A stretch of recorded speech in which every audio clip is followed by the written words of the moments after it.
Hey guys, once again, you are here on the Flow channel with me, Tim Chief, aka Livewire, aka Robin Hood, Captain Planet, whatever you want to call me. But this man right here goes by the name of Cory DeMeyers. Recent addition to Tempest. How long ago did you join them? It's been just about a year now. Okay, cool. But when did you start freerunning? I started freerunning actually in March of 2010. Oh, not even long ago. Yeah, not long at all. 3.5 years. Why did you start? I actually started because I was tricking at White Lotus like every weekend. Okay. Trying to get back into it. Something that I had done since I was like 10 years old. What, tricking? Tricking. Okay, martial arts as well? Yeah, martial arts was my background. I trained in martial arts since I was about 6. What martial art? Tang Sudo. Oh, never heard of that one. Yeah. What is that like? It's very similar to Taekwondo. Okay. A little more hand movements though. Okay. So that was kind of like my thing my whole life. That's pretty cool. Got into tricking when tricking was pretty new. Yeah. Stopped doing it for a little while. Yeah. And then discovered parkour and freerunning. Yeah. At White Lotus through Travis? Through, actually, I was training tricking at White Lotus, but through a friend of mine. His name is Hans Weckling. Okay, I know Hans. You know Hans. I think he's been to my house before. Yeah. So he was the one that introduced me to parkour. But he doesn't do it himself. He's a tricker, right? Yeah. Hans is a tricker. He was one of the OG guys back in the day. He was, yeah, from Loop Kicks. Yeah, from Loop Kicks. Yeah. And I came up to train with him one day and he said, hey man, we can't train next weekend. They're doing a parkour and freerunning seminar. Damn parkour. Yeah, and you know who it was? It was actually Ben and Oleg. Jenks and Oleg did it. Okay, I think I remember that time. Yeah. Shit, that's something I really wanted to try to do, you know, like I didn't know how to get into it. So I came up to the clinic and I did it. And that day I actually decided like, this is what I want to do. Yeah, like period, that's it. A few people said that. Like you just, once you see it, you knew that was the thing. Yeah, it was. You were tricking before. Were you quite good at that? You did forks and things already, or? I was a decent tricker. Like the thing was like when I very first started tricking, like 540s and like jackknives were big tricks. Okay. So like when I got back into tricking, I had some tumbling skills, but the level was out of this world. So much higher. Yeah. People like Mike Guthrie and Anise. Just like that's the mixture of like the style and cleanliness and the just most spins you can cram into a flip. Exactly, and I was nowhere near that. I'm still nowhere near that. So I don't know. I think you're one of the springiest guys I've seen in freerunning. Full stop. Like, and spinning as well is so impressive. I didn't actually know you had a tricking background. That makes a lot of sense, seeing your style, but not that many trickers actually come to freerunning. The way I came from breakdancing, I always thought when breakdancers is going to realize like more breakdancers should be doing this. But it's the same. Do you think that with tricking, why don't more trickers come to parkour? Like, I don't know. Not that many actually, do. Yeah. It seems like a very good crossover. Like it's if a good you wanted crossover. To crossover from and one it seems to like the another. mindset surely is kind of similar because you're exploring your body and flipping. Is it like an guy just jumped in the pool? Is it like an added fear element to them that you start to add these boxes and things, and maybe they've got a block there? Because once you progress, it's not that hard to progress through parkour. People that are quite new to it think, how do you get to that level? But for me, I never looked to that level. I just enjoyed every step along the way, I think. No, it's true, and I think you're right. I think it is kind of a fear factor because I've talked to a few trickers and like guys that are way better than me at tricking. Yeah. And I was like, I mean, double cork, I could do it, but I need a ledge, and they're like, that's crazy. Yeah. Like I would never do a double cork off of a ledge. Yeah. Like it's just a different mindset, I guess. It's different. Yeah. I think it's to do with the rotation maybe, and they think because a lot of it is kind of intuitive. When you're doing a double cork and you add more height to the ledge, you know kind of how much to throw the backflip. Right. But with them, because they're so used to trying everything on flat, they think they're just going to over-rotate maybe. That's true. So they've come from completely flat, whereas we often build from higher down to lower. They've come the other way around. That's true, I didn't think about it that way before. Maybe I just realised that could be it. So you joined Tempest a year ago. You recently put on the Pro Takeover, and that was kind of your brainchild, right? Yeah, that was my baby, and it really spawned from kind of Art of Motion last year. As I got a chance to go to Art of Motion Nature, and then we came here, and I had made so many new friends and had so many old friends, and we just wanted a reason, really, in the beginning, to bring everybody back together to train. And it started with Pasha. It was, let's bring Pasha to LA. It's one of his dreams. Have him come out and train with us, and then the next thing you know, like 3 other guys wanted to come, and 2 more guys wanted to come. And we had almost 40 athletes from 13 different countries. Wow. And you even paid for some of their flights, right? Yeah, we tried to help as many people as we could. That's so amazing, man. Even did workshops, and we used the money from the workshops to reimburse everyone. We covered everybody's food. That's incredible. And that's the spirit of this art that we do right here. You know, it's not just a sport where people are in it to try and make money or to be famous themselves. They want to put everyone else on. You know, you want to bring Pasha and put him on in LA and show him a good time. And you let them stay at all your houses, you drove them to every location, you showed them the sights of LA. Yeah, and Pasha stayed for 2 months. Pasha stayed for 2 months. He had the extended stay. Wow. And then how did you get that location? Because like this is your baby, right? So you're the guy behind that amazing location. No one had seen parkour. There'd been a commercial Jenks had shot, and a few other people a few years ago from Mountain Dew on this location, but that really like went under the radar. I had seen it, but it wasn't. You're right. It wasn't something that was really huge. Yeah. It was actually Gabe Nunez came up with the idea of using that location again. He had a concept for a video that's kind of like junkyard style. Yeah. But the junkyard style really goes to the next level when the junkyard is airplanes, you know. Completely next level, yeah. There's kind of this weird like underlying tone with the planes because these are vehicles that used to fly and they don't fly anymore, and so us free running on the planes kind of breathe new life back into them, you know. Yeah, cool. And you did some really cool tricks. You did like double side, but it was like 1 in 3 side flips. Yeah. Like back roll down the thing. Yeah.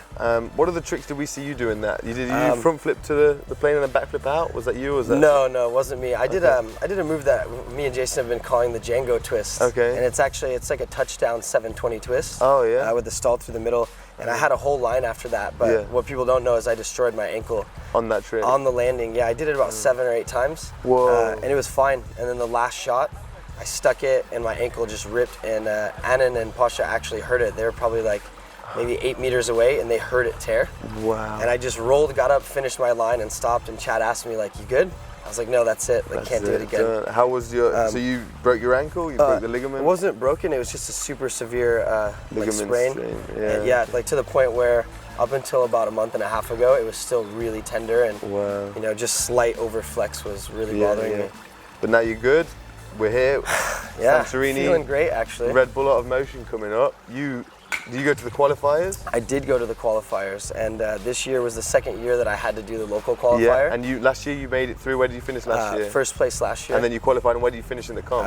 I finished in the comp 9th place. 9th place. I think that was 1 before me or 2 before me. Yeah. And so this year you did qualifiers again, and where did you finish? Qualified first place this year. Yeah, nice. So you're ready for the competition, you think? Yeah, I'm you ready, feeling better than last year? I definitely feel better than last year, and I think I have a lot of new creative moves to bring to the table. Yeah. So, you know, my thing the whole last year has been to try to do things that people aren't doing. Yeah. You know, and you get to train in Tempest. So and I get to train at Tempest, so doing things people aren't doing is a lot safer to practice. Yeah. You know? Yeah, so it's always exciting to see this new generation of freerunners they're coming out of these gyms like Tempest to competitions like Santorini, where they've come from the foam and the safety to the concrete, and they're actually putting it down where freerunning began. So I'm really excited to see you run. You're definitely you and Jesse. I mean, you train together, and you're both so different in your styles, but always so creative and unique as well. So it's like you both kind of have got that Tempest new trick element, but then you're different from each other as well. So it's exciting. You're different builds as well. You're quite shorter and springier, like I said. You're absolutely, and Jesse's a tall, skinny guy that can twist, and actually, surprisingly, he's extremely powerful. You know, I don't think you expect that when you see like a taller, thin guy. You don't expect him to be very explosive, but he's an animal. I'm one of the judges, so I can't really ask you what tricks you want to do, because from my perspective, I don't want to know any runs in the competition until it's live for me. I think that would change a lot of the competition. So while they've been practicing their runs, I haven't been watching, and I think that's important as a judge to be respectful in that way. Absolutely. And you agree with that, right? Oh yeah, I really definitely, you know, I want to surprise you. I can tell you one thing without giving too much away, is something to look out for this year. I think not just with myself, but some of the other athletes, is grabs. Grabs are making their way into freerunning. Oh really? It's true. It's taken a while, but they're getting here. Yeah, cool. I mean, I think before they were in skateboarding for years and stuff, right? Yeah, there's no reason not to have it. I think they just weren't executed correctly before. People would do it, and it was kind of silly. But yeah, it was cheesy. But if you can make it look cool, man, then make it happen. That's cool. I'm really excited. I'm taking creativity, and I think that's a lot of what you're bringing to the table. Yeah. But the other categories, you've got flow, execution, difficulty. Do you try and target all 4 of the categories like evenly, or do you just focus on one and try and get high score in that? No, I am trying to kind of spread the points over the entire field. So you do think about that though? I do think about scoring in every category. And overall impression gets you 200 points. Whereas the others only get you 100. So do you focus more on getting a good overall impression? I think the overall impression it comes when you do it. Yeah, it comes with spreading it evenly throughout all 4 categories. Cool. You know, if you can hit all 4, and you know, maybe 2 categories are higher, but you're still scoring in all 4. And I think you'll get a good overall impression. Cool. Outside of parkour, what do you like spending your time doing? In LA, you're hanging out? Yeah, I mean, actually, I don't know if I have that much downtime. Yeah. I just enjoy like living and staying busy. Like for me, like training, staying busy, and really just working on the next project is fun for me. So finding other creative outlets is probably the only other thing I do in my free time. Really. You're a very mindful guy, and you think a lot about this sport, clearly, or art form as I like to call it. Where do you think this is going in the direction? I mean, I think that we've all kind of seen it following a similar path as like freestyle BMX and skateboarding. So I do see it moving in that direction. But I think it's also very important to stay true to some of the roots of the where it came from. The art itself. And it can be done. I think it can be done. I think that's a healthy thing because we all really enjoy doing this, and we love doing it for a living because we love it. And you know, I would love for other people to have an opportunity to experience the things that we've been able to experience over the years. You know. Yeah, that's really cool. I agree. And one of the things up and coming is the clothing. You know. Tempest have got their clothing, but I got an email recently from you or Jesse about you want to make a shop in LA or something. Is that we okay to talk about this? It's okay. I guess we can bring it up. So what we want to do actually is we want to start a community shop because there's not really anything that legitimately supports the lifestyle of all these brands that are emerging in our scene right now. And we think it would be really cool to be able to support everybody. And we also think that through supporting everybody and helping to have a location that is distributing these clothing lines for the athletes, not only does it give them an outlet, but it inspires other people to create brands. Because maybe they're not ready to compete or perform at the level that some of the guys here do. But they still want to be involved. That's something that they could do if they're a creative individual. They have like a graphic designer, creative individual. You know? They've got a good mind for that. Do you think it's important with that though, if you're going to have a community shop? Because there are some brands within freerunning that I think they're just in there to get money out of freerunning, and they don't seem like they're that involved with the sport. They just know a few people and they throw a bit of money at it. Right. Do you think it's important?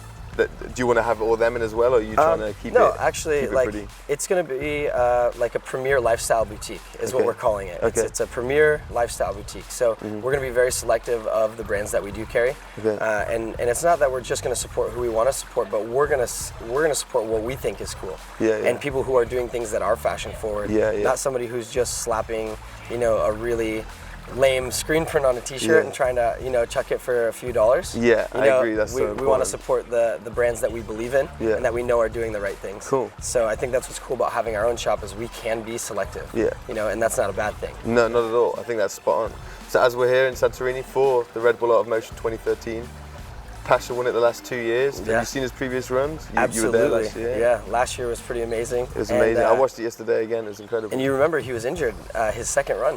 Oh, right? Really? After he came down the stairs during the first run. Yeah, he was limping. His heel he bruised both of them. And he still pulled through. He still absolutely destroyed it. So, is there anyone you think that you're looking out for this year? There's a few new names floating about. Everyone stepped it up. You and Jesse are still stepping it up. There's a lot of good guys this year. I mean, same as last year. But the field, it changes a little bit every year with style, I think is what it is. And I think that a lot of people have a good opportunity this year. After Air Whip Challenge, I think Jesse definitely has an amazing shot at the podium, for sure. He has very strong lines, and he doesn't seem to get tired, He carries his energy through the entire run. So I think Jesse's definitely somebody to look out for. I would like to say that I would hope that I am, but I don't know if I'm that confident. I know that I have some different things to bring to the table. I would be super stoked on top 8. So really, that's like my aim right now. I haven't planned 2 runs yet. I have one solid run. Okay, you got to do that this morning, man. You got to prepare for the best. Anyone else? You got Bartje, you've got Bait here for the first time in a Red Bull Art of Motion. I think Bait's going to do very well, and I think Bart is going to do well as well. I saw him in Sweden, and I met him actually in Hamburg about a month ago. And the guy has this powerful style that's his own though. It's not like Josh Yaden. Josh Yaden has his own thing. He's kind of a beast. But Bart has this different way of being creative with power moves. And I think actually, to tell you the truth, I think Bart could win it. Oh, really? If he stays on his feet the whole time and doesn't bail, I think he has a really good shot at podium. What about so 5 people made it through qualifying. They flew themselves out, they got here and made it through qualifying like yourself. Is there anyone else you got to see that? Is there anyone else you saw that you think might make that top 8 or even come podium? Yeah, I think DK from Greece has a great opportunity to make it through. Okay, I'm hearing good things about this guy. I've not really seen him move yet. Kid's amazing. I met him last year at the qualifier, and he wasn't old enough to qualify. Okay. But he was shredding the parking lot. He was in the parking lot throwing crazier shit than everybody else in the qualifying round. Okay. So this year he had an opportunity to come through. He made it through as the Greek qualifier, and I think people should keep their eyes open for him. Nice. You've recently done a European tour. Yeah. Where do you travel around to? Well, we started in the U.S. at a competition in Seattle, Washington. Yeah. And that was kind of the kickoff of our European tour, even though... It wasn't Europe, but how did that competition go? It was great. They had a speed round, and then they had a freestyle round. And what did you enter? I entered both. It was the first time I had done a speed round. Yeah. Didn't really do too well, but it was fun. Okay, I've never done a speed round yet. I'd like to do that. It's fun, you know. It's just... it's maybe not what we all train anymore as much. So it's kind of like a different challenge. I believe Jesse came out in 3rd place overall in the speed round. Nice. And then we both entered the team freestyle event, which is kind of like a breakdancing battle, but between 2 groups of free runners. And what, as Tempest or as a... So yeah, we entered as Tempest. How many of you and who? Just myself and Jesse la Flair entered the freestyle round. Yeah, 2-on-2 competition. Okay. And there's a few guys from the Midwest, and Johan and one of his teammates entered as well. Okay. And actually Dare from Mexico was there with a teammate. Okay, cool. Who won? Actually, Jesse and I came out 1st place at that competition, which is kind of cool. Cool. Thank you. And then you hit UK and then we left and we went to Crop Invaders, Fam Jam. Yeah.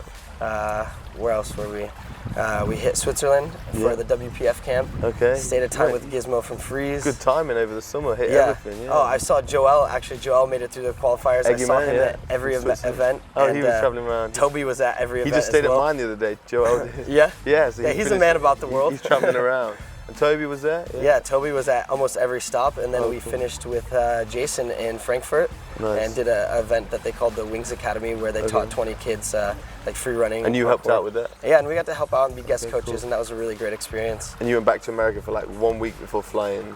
Back to Sweden. Back to Sweden for the bet stage? Yeah, and then we flew back for a week and then came to Santorini. Really? Oh, so you've been jet setting all over right now. Yeah, man. It's amazing speaking to so many people this year, the way the whole industry of parkour, people are traveling so much more, there's so many more events, people are like just generally happier, they're making a living doing what they love. It's so beautiful to see. And even more so, it's the abundance, because when I started I was in urban free flow and there's more of a dog eat dog, we get in work, or this team, like one team's getting work or the other, like there's no overlap, like it was one or the other. Whereas now people are taking to parkour and people are really recognizing it. It seems everyone can make a living from it that's in the community, and it's really thriving, and I think that's something that people are starting to realize, and that I think is important for everybody to realize that's in it, is that there's enough work to go around, and if we all help each other out, we'll all have a good time, you know, and we'll all be in a good position. Cool. Perfect example is, while I was at Fam Jam, Jason got Jesse and I a job with Sean in Hamburg. Said, hey guys, we got a job for you. Amazing. Hey, thanks bro, appreciate it. You get paid, you're just in the city and you get paid. And how easy would it be to just say, all right, we got a job, it's our job. Yeah. But hey, look, a couple of our guys Share can work, the wealth. a couple of you guys can work, and you know, and that actually helped us tremendously while we were on our tour. So that's incredible. Well, on that note, there's abundance within the community. Spread the love, and it'll keep coming back to you. Thanks for speaking to me, Cory. No problem. Thanks for watching Flow. Check what channel do you want them to send them to? Tempest? Tempest Freerunning. Tempest Freerunning. If you don't already know, you should already be subscribed. But if you're not, go to Tempest. Check out the videos from when the gym opened to Tempest Takeover. Look out for Tempest Games. Didn't get a chance to talk to you about that, but check out Tempest Games. Much love as always. Ladies, guys. Peace.